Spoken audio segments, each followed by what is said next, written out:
Hello, now we have a translated subtitle. The next thing we want to do is dub a media with a subtitle file. You can either do this from scratch with your subtitle file or continue from the current translation task and dub using our newly created translated subtitle file by clicking on the Proceed to Dubbing button.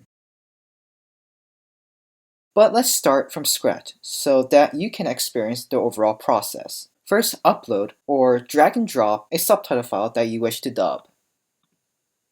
Now select the language of this subtitle file. Same as what we did for the translation task before, even if you don't know the language of this subtitle file, it is totally okay because the system is able to recognize and guess the language. Now when you want to dub a media using this translation file, it is optional to upload a media file. If you don't upload a media file here, we will in the end output an audio file with a synthesized voice reading the subtitle file that you have uploaded. However, if you want to create a voiceover, you will need to upload a respective media file. To help your understanding, let's upload a media file for this example. Now we click Next.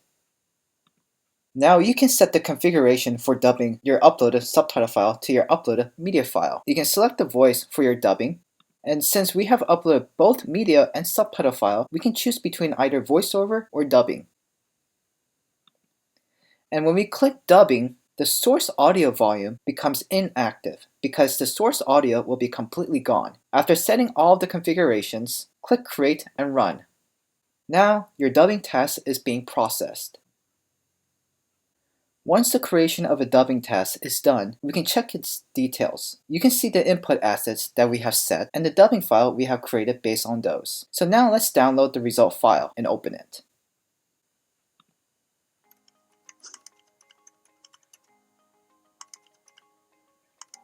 Das sind schwierige Wörter, aber wir haben die Kraft von Key und Maschinenübersetzung zur Hand.